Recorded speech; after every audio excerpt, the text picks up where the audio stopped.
ನಾನು ಏನು ಹೇಳೋಕೊಟ್ಟಿದ್ದೀನಿ ಅಂತಂದರೆ, ನಾವೆಲ್ಲ ಬಂದಿದ್ದೀವಿ ಮದುವೆಗೆ, ಒಟ್ಟಿಗೆ ಸೇರಿಕೊಂಡು ಸಂಭ್ರಮದಿಂದ ಓಡಾಡ್ಕೊಂಡು ಮದುವೆ ಮಾಡಿಬಿಡ್ತೀವಿ. ಮದುವೆ ಆದಮೇಲೆ ನೀವೆಲ್ಲ ಈ ಮನೆನ ಖಾಲಿ ಮಾಡಿಬಿಟ್ರೆ ನನಗೊಂಥರ ಸಮಾಧಾನ.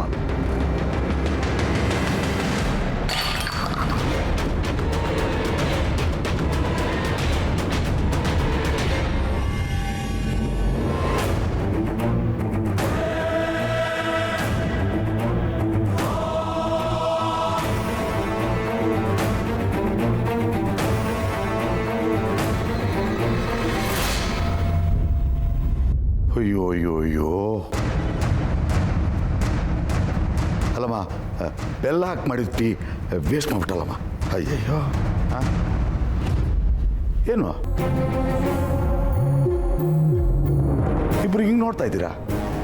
ಓ, ಮನೆ ಖಾಲಿ ಮಾಡೋದು ಹೇಗೆ ಅಂತ ಯೋಚನೆ ಮಾಡ್ತಿದ್ದೀರಾ?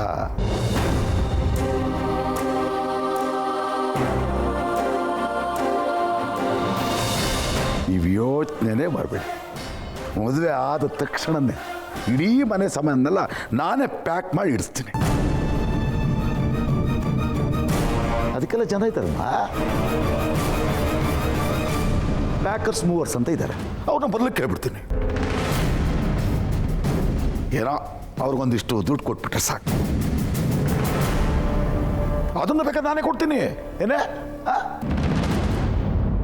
ನಿಮ್ಗೆ ಆಯಾಸ ಆಗದೆ ಇರೋ ಹಂಗೆ ಎಲ್ಲ ಕೆಲಸನೂ ಅವರೇ ಮಾಡ್ತಾರೆ.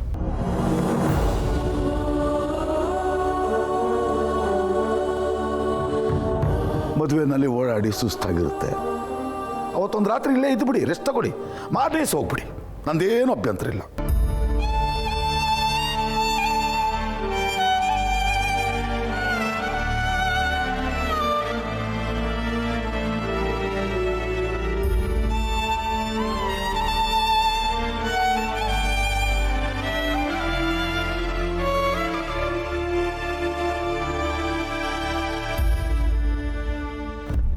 ಹೇಳಿ ಸರ್, ಈ ಜಾಗದ ಮೇಲೆ ದುಡ್ಡು ಸಿಗುತ್ತೆ ಅಲ್ವಾ ಸರ್?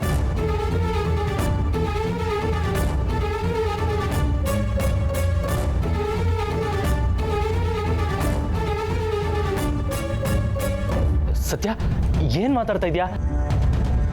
ಏನಿದೆಲ್ಲ?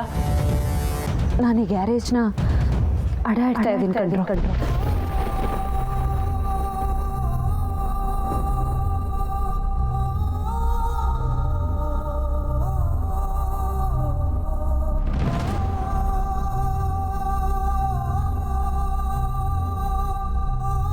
ಸತ್ಯ, ಏನಾಗಿದೆ ನಿನ್ಗೆ? ಯಾಕೆ ಹೀಗೆಲ್ಲ ಮಾತಾಡ್ತಾ ಇದೀಯಾ? ದುಡಿಯೋಕೆ 1000 ದಾರಿ ಇದೆ, ಅದನ್ನೆಲ್ಲ ಬಿಟ್ಟು ಗ್ಯಾರೇಜ್ನ ಅಡ ಇಡ್ಬೇಕಾ? ದುಡಿಯೋದಕ್ಕೆ 1000 ದಾರಿ ಇದೆ ಅನ್ನೋ ಧೈರ್ಯದಿಂದಾನೆ ನಾನು ಈ ಜಾಗನ ಅಡ ಇಡ್ತಾ ಇರೋದು. ಸತ್ಯ, ಅಕಸ್ಮಾತ್ ಈ ಗ್ಯಾರೇಜ್ ಕೈ ಬಿಟ್ಟೋದ್ರೆ ನಿನ್ನ ಗತಿ, ನಮ್ಮೆಲ್ರ ಗತಿ ಏನಾಗುತ್ತೆ ಅಂತ ಯೋಚನೆ ಮಾಡಿದ್ಯಾ? ಕೈ ತಪ್ಪ ಹೋಗೋದಕ್ಕೆ ನಾವೇನು ಕೈ ಕಟ್ಕೊಂಡು ಕೂತಿರಲ್ವೋ?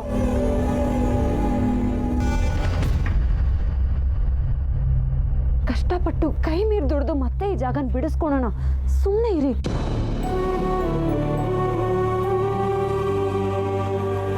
ಅಷ್ಟಕ್ಕೂ ನಾನೇನು ಗ್ಯಾರೇಜ್ ಮಾರ್ತಿಲ್ವೋ? ಕಾಗದ ಪತ್ರಗಳನ್ನ ಅಡ ಇಡ್ತಾ ಇದ್ದೀನಿ ಅಷ್ಟೇ. ಇದೆಲ್ಲ ಯಾಕೋ ನಂಗೆ ಸರಿ ಅನಿಸ್ತಿಲ್ಲ ಸತ್ಯ. ಹೌದು, ಗ್ಯಾರೇಜಿನ ಅಡ ಇಟ್ಟು ಸಾಲ ಮಾಡೋವಂಥದ್ದು ಏನಾಗಿದೆ ಸತ್ಯ? ದಿವ್ಯಾಕ್ಕನ ಮದ್ವೆ ಹೇಗ ಆಗುದ್ ಬಿಡು, ಅದಕ್ಕೆ ಗ್ಯಾರೇಜ್ ಯಾಕೆ ಕಡೆ ಇರಬೇಕು? ಹೇಗೋ ನಡೆಯೋದು ಬೇಡ ಅಂತಾನೆ ನಾನು ಈ ನಿರ್ಧಾರಕ್ಕೆ ಬಂದಿರೋದು. ಅದಕ್ಕಂತ ಗ್ಯಾರೇಜ್ ನಡ ಇಟ್ರೆ ನಿನ್ ಜಾಗದಲ್ಲಿ ನೀನೇ ಚೀತಾ ಮಾಡ್ದಂಗಾಗಲ್ವಾ? ದುಡ್ದದ್ನೆಲ್ಲ ನಮಗೆ ಹಂಚ್ತ್ಯಾ, ಉಳಿದದ್ನ ಮನೆಗೆ ಕೊಡ್ತೀಯ. ನಿನಗೆ ಅಂತ ಏನು ಇಟ್ಕೊಳ್ಳಲ್ಲ. ಅಂಥದ್ರಲ್ಲಿ ಈ ಗ್ಯಾರೇಜ್ನ ಹೇಗೆ ಬಿಡ್ಸ್ಕೊತೀಯ ಸತ್ಯ?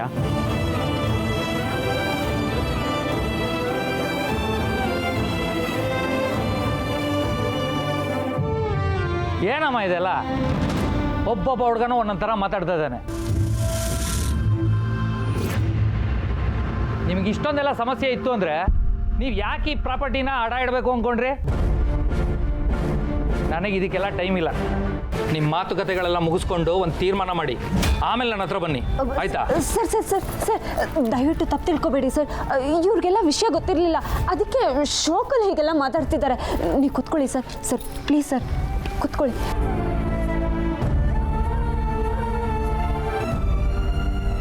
ನೀವು ಹೀಗೆಲ್ಲ ಆಡ್ತೀರಾ ಅಂತಾನೆ ನಾನು ನಿಮ್ಗೆ ಯಾವ ವಿಷಯನೂ ಹೇಳಿರಲಿಲ್ಲ. ಸತ್ಯ, ನಮ್ಗೆ ಹೇಳೋದ್ಕಿಂತ ನೀನು ಇನ್ನೊಂದ್ಸಲಿ ಯೋಚನೆ ಮಾಡೋದು ಒಳ್ಳೇದಲ್ವಾ? ಒಂದು ಸಾರಿ ಅಲ್ಲ, 100 ಸಾರಿ ಯೋಚನೆ ಮಾಡಿದ್ದೀನಿ. ಇನ್ನೊಂದ್ಸತಿ ಈ ಮಾತು ಬೇಡ. ಸರ್, ಅಳ್ತಾ ಎಲ್ಲ ಕರೆಕ್ಟಾಗಿದೆ. ನೀವು ಬೇಕಾದರೆ ಒಂದ್ಸತಿ ನೋಡಿ ಎಷ್ಟು ಸಿಗ್ಬೋದು ಅಂತ ಹೇಳ್ಬೋದಾ?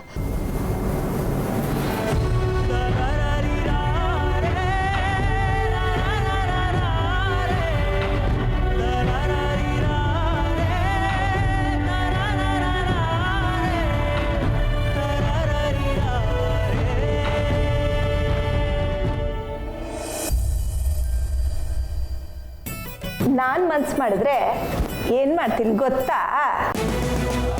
ಏನು ಮಾಡ್ಬೋದು? ಇರೋ ವಿಷಯದೆಲ್ಲ ಆ ಹುಡುಗಿ ಮುಂದೆ ಪಟ್ಪಟ ಅಂತ ಒದ್ಬಿಡ್ತೀನಿ.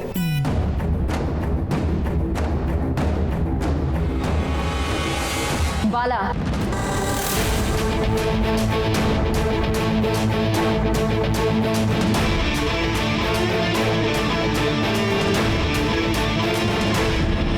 ದಿವ್ಯಾ, ಯಾಕೆ ಅಲ್ಲೇ ನಿಂತಿದ್ಯಾ? ಬಾ ಒಳಗೆ.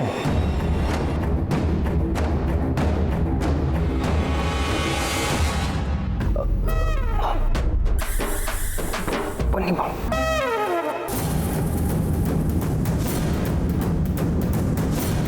ಸಾರಿ, ಏನೋ ಮಾತಾಡ್ತಿದ್ರಿ ಅನ್ಸುತ್ತೆ. ಮನೆ ನೋಡ್ತಾ ನೋಡ್ತಾ ಗೊತ್ತಾಗದೆ ಬಂದ್ಬಿಟ್ಟೆ.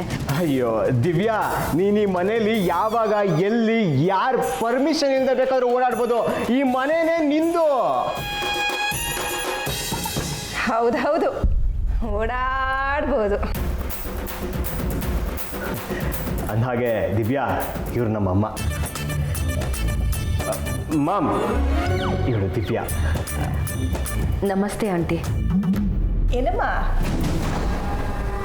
ಇವನನ್ನು ನಂಬ್ಕೊಂಡು ಇಲ್ಲಿ ತನಕ ಬಂದ್ಯಾ? ನಿನ್ನಂಥ ದಡ್ಡಿ ಪ್ರಪಂಚದಲ್ಲಿ ಇಲ್ಲವೇ ಇಲ್ಲ.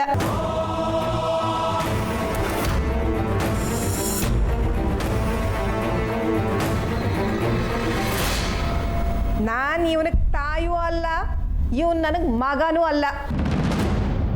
ಯಾಮರಿಸ್ತಾ ಇದ್ದಾನೆ ನಿನ್ನ.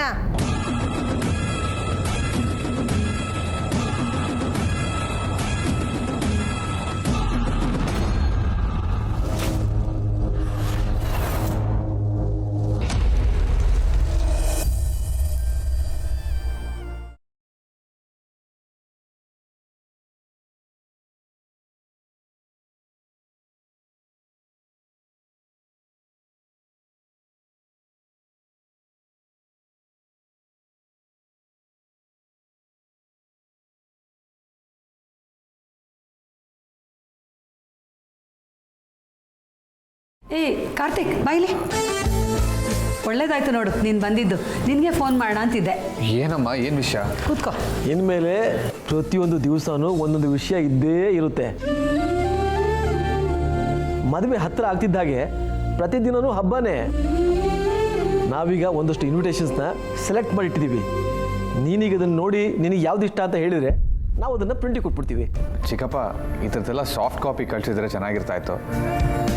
ಸಾಫ್ಟ್ ಕಾಪಿ ಯಾಕೋ? ಇಲ್ಲೇ ನೋಡಿ ಸೆಲೆಕ್ಟ್ ಮಾಡ್ಬೋದಲ್ಲ. ಹಾಗಲ್ಲ ಚಿಕ್ಕಪ್ಪ, ಈ ಕಾಪಿಗಳೆಲ್ಲ ದಿವ್ಯಾ ಅವ್ರಿಗೆ ಕಳಿಸಿ ಅವ್ರ ಒಪಿನಿಯನ್ ತಿಳ್ಕೊಂಡು ಸೆಲೆಕ್ಟ್ ಮಾಡೋಣ ಅಂದ್ಕೊಂಡೆ. ನೋಡಿದ್ಯಾ ಲಕ್ಷ್ಮಣ, ನನ್ನ ಮಗ ತಾಳಿ ಕಟ್ಟೋಕ್ಕೆ ಮುಂಚೆನೇ ಹೆಂಡತಿ ಪರ್ಮಿಷನ್ ಹೇಗೆ ತಗೋಬೇಕು ಅಂತ ಅಭ್ಯಾಸ ಮಾಡ್ಕೊತಾ ಇದ್ದಾನೆ. ಅದಕ್ಕೆ ಎಲ್ಲ ಅವ್ರ ಅಪ್ಪನ ಥರನೇ. ಸುಮ್ಮನೆ ಇರೋ. ನೀನು ತಾಳಿ ಕಟ್ಟಿದ ಮೇಲೆ ಹೇಗೆ ಅಂತ. ತಾಳಿ ಕಟ್ಟಿದ ಮೇಲೆ ಪತ್ನಿ ಪರ್ಮಿಷನ್ ಪ್ರಾಪ್ತಿರಸ್ತು ಅಂತ ಹೇಳಬೇಕು. ಅಲ್ಲಿವರೆಗೂ ನಮ್ಮ ಹುಡುಗ ಒಂದು ಹೆಜ್ಜೆ ಕೂಡ ಮುಂದೆ ಇಡಲ್ಲ. ಆಯಿತು ಕಾರ್ತಿಕ್, ಅವಳ ಒಪಿನಿಯನ್ನು ತಗೊಳ್ಳೋಣ. ಈಗ ಸದ್ಯಕ್ಕೆ ನೀನು ಒಂದು ಸೆಲೆಕ್ಟ್ ಮಾಡು. ನೀನು ಸೆಲೆಕ್ಟ್ ಮಾಡಿರೋದು ಅವಳಿಗೂ ಇಷ್ಟ ಆಗುತ್ತೆ ಅಂತ ಅನ್ಕೋತೀನಿ. ಹಾಂ, ಮತ್ತೆ ಡಿಲೇ ಮಾಡೋದು ಬೇಡ. ನೀನು ಸೆಲೆಕ್ಟ್ ಮಾಡಿದ ಇನ್ವಿಟೇಷನ್ನ ದಿವ್ಯನಿಗೂ ತೋರಿಸು. ಆದರೆ ಅದು ಇವತ್ತೇ ಆಗಬೇಕು. ಸರಿ ಚಿಕ್ಕಪ್ಪ.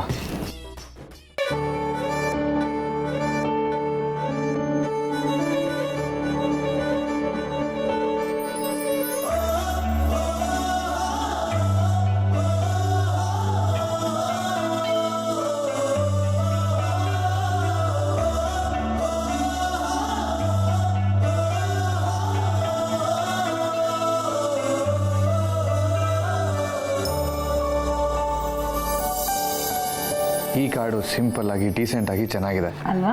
ನಂಗೆ ಇಷ್ಟ ಆಯಿತು. ವೆರಿ ಗುಡ್ ಕಾರ್ತಿಕ್, ನಿನಗೆ ಸಾಫ್ಟ್ ಕಾಪೀಸ್ ಎಲ್ಲ ಮೇಲ್ ಮಾಡ್ತೀನಿ.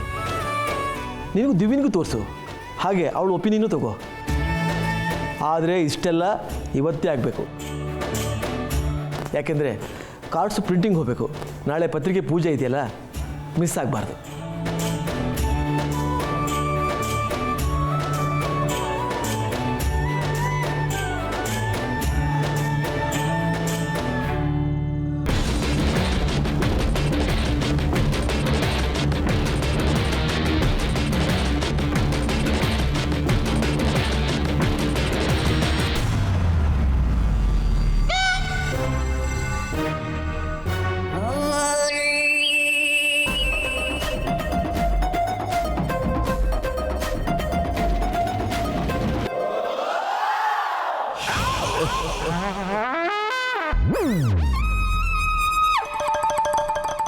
ಬರೋದೆಲ್ಲ ಬಂದಾಯ್ತು, ಇನ್ನೇನೇ ಇದ್ರೂ ನನ್ನ ಡೈಲಾಗ್ ಮಾತ್ರ ಇರೋದು. ಏನು ಹೇಳ್ತಿದ್ದೀರಾ ನೀವು?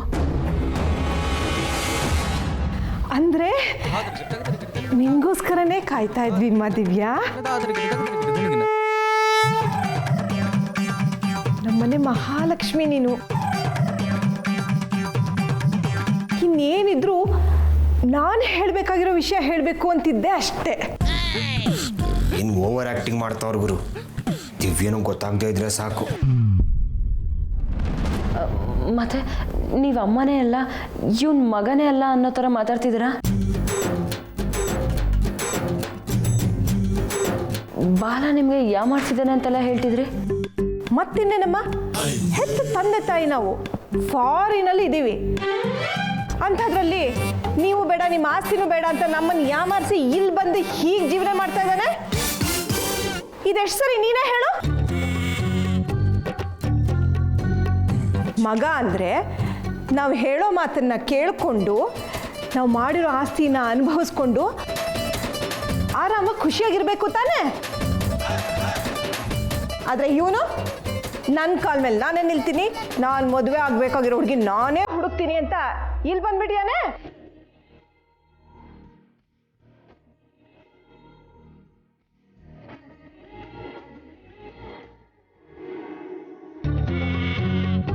ಆದರೆ ನನ್ನ ಮಗ ಆ ಎರಡು ವಿಷಯದಲ್ಲೂ ಗೆದ್ದುಬಿಟ್ಟಿದ್ದಾನಮ್ಮ.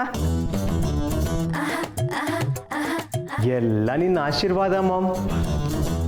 ಹ್ಞೂ ಹೌದಪ್ಪ, ನನ್ನ ಆಶೀರ್ವಾದಕ್ಕಿಂತ ಹೆಚ್ಚಾಗಿ ಈ ಹುಡುಗಿ ಪ್ರೀತಿ ಕಣೋ. ಈ ಹುಡುಗಿ ಕಾಲ್ಗುಣ ನೋಡು ಎಷ್ಟು ಚೆನ್ನಾಗಿದೆ. ಕೋಟ್ಯಾಂತರ ರೂಪಾಯಿ ಖರ್ಚು ಮಾಡಿ ಈ ಮನೆ ಕಟ್ಟಿದ್ವಿ. ಈ ಮನೆಗೆ ಕಳೆ ಬಂದಿದ್ದೆ ಈ ಹುಡುಗಿ ಕಾಲಿಟ್ಟ ಮೇಲೆ.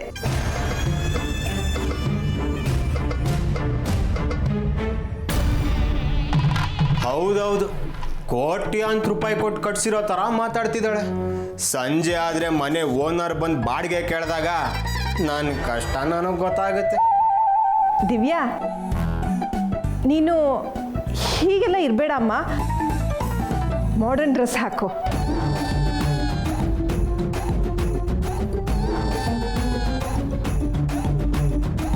ಹಾಂ ಸರಿ ಆಂಟಿ. ಫಾರಿನಲ್ಲಿ ಓಡಾಡಬೇಕಾದ್ರೆ ಎಲ್ಲರೂ ನಿನ್ನನ್ನೇ ನೋಡ್ತಾ ಇರ್ತಾರಲ್ಲ. ನನ್ನ ಸೊಸೆ ಅಂದರೆ ಏನು ಕಡಿಮೆನಾ?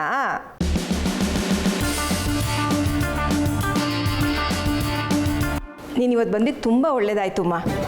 ನಾನು ನಮ್ಮ ಮನೆಯವರು ನಿನ್ನ ಹತ್ರ ಒಂದು ಮುಖ್ಯವಾದ ವಿಷಯ ಮಾತಾಡಬೇಕು.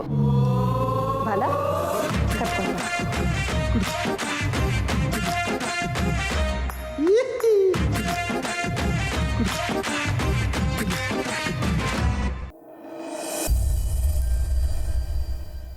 ದಿವ್ಯಾ, ನನ್ನ ಮಗ ಚಿನ್ನ ತಟ್ಟೆಲ್ಲೇ ತಿನ್ಕೊಂಡು ಬೆಳೆದಿದ್ದಾನೆ. ಅವನಿಗೆ ಬೇಕಾದನ್ನು ಕೊಡ್ಸಿದ್ದೀನಿ, ಇಷ್ಟ ಬಂದಾಗ ಇರೋಕೆ ಬಿಟ್ಟಿದ್ದೀನಿ. That's why he don't know value of the money. ಅವ್ರಿಗೆ ದುಡ್ಡಿನ ಬೆಲೆನೇ ಗೊತ್ತಿಲ್ಲ.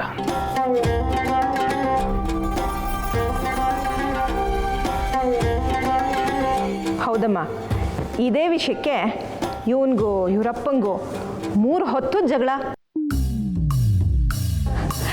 ದುಡ್ಡು ದುಡಿಯೋದೊಂದೇ ಮುಖ್ಯ ಅಲ್ಲ, ಅದನ್ನು ಹೇಗೆ ಉಳಿಸ್ಕೊಂಡು ಹೋಗಬೇಕು, ಬೆಳೆಸ್ಕೊಂಡು ಹೋಗಬೇಕು ಅನ್ನೋದು ಮುಖ್ಯ. ಅದಕ್ಕೆ ಇವನ ಹದ್ದು ಬಸ್ಸಲ್ಲಿ ಇಡಬೇಕು ಅಂತ ಚೆನ್ನಾಗಿ ಬೈದ್ಬಿಟ್ಟೆ.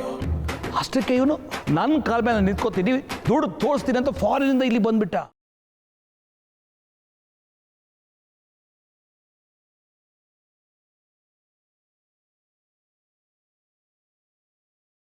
ಅಂದರೆ ಬಹಳ ಮುಂಚೆ ಇದ್ದಿದ್ದು ಫಾರಿನಲ್ಲೇ.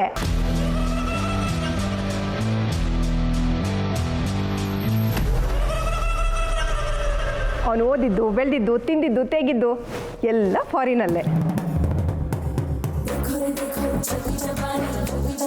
ಇವರು ಇಂಡಿಯಾಗೆ ಬಂದ್ಮೇಲೂ ಅದೇ ಥರ ಬೇಜವಾಬ್ದಾರಲ್ಲೇ ಇದ್ದಂತೆ.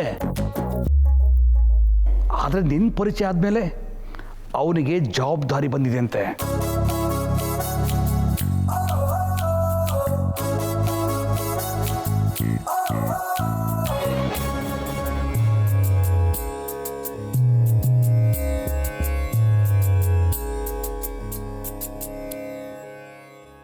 ದುಡಿಯೋಕೆ ಬೇರೆ ಶುರು ಮಾಡಿದ್ರಂತಲ್ಲಮ್ಮ. ಇಲ್ಲಿರೋ ನಮ್ಮ ಬಿಸ್ನೆಸ್ನೆಲ್ಲ ತುಂಬ ಚೆನ್ನಾಗಿ ನೋಡ್ಕೊತಿದ್ದಾನೆ ನಮ್ಮ ಬಾಲ.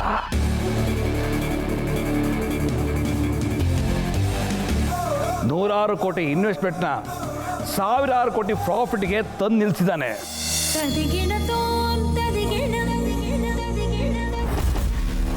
ಡ್ಯಾಡ್, ಯಾಕೆ ಸುಮ್ಮನೆ ಹೊಗಳ್ತಿದ್ದೀರಾ? ಇದೆಲ್ಲ ನೀವು ಕಲಿಸಿರೋ ಪಾಠ ಅಷ್ಟೇ. ನಾನು ನಿನ್ನ ಹೊಗಳ್ತಿಲ್ಲ ಸನ್ನಿ, ನಾನು ದಿವ್ಯನ ಹೊಗಳ್ತಿದ್ದೀನಿ.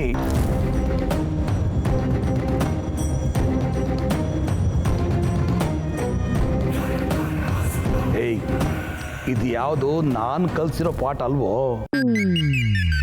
ಈ ದಿವ್ಯ ನಿನಗೆ ಕೊಟ್ಟಿರೋ ಪ್ರೀತಿಯಿಂದ ಆಗಿರೋದು.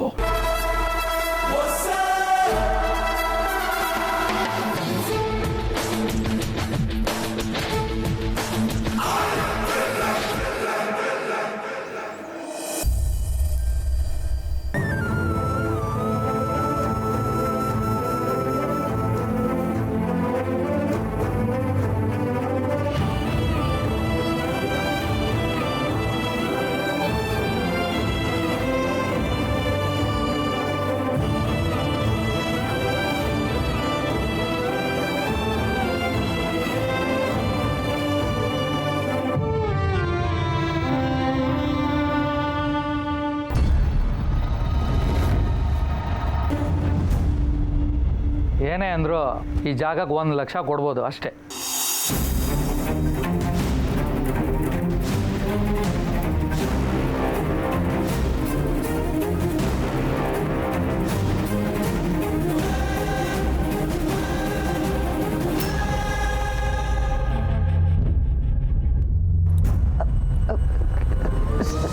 ಸರ್, ಬರೀ 1 ಲಕ್ಷನಾ? ಹೂನಮ್ಮ, ನೀನು ಈ ಜಾಗನ ಅಡ ಇಡ್ತಾರದು. ಮಾರ್ತೀಯ ಅಂದ್ರೆ ಹೇಳು, ಇನ್ನೂ ಜಾಸ್ತಿ ಕೊಡ್ತಾವಂತೀನಿ.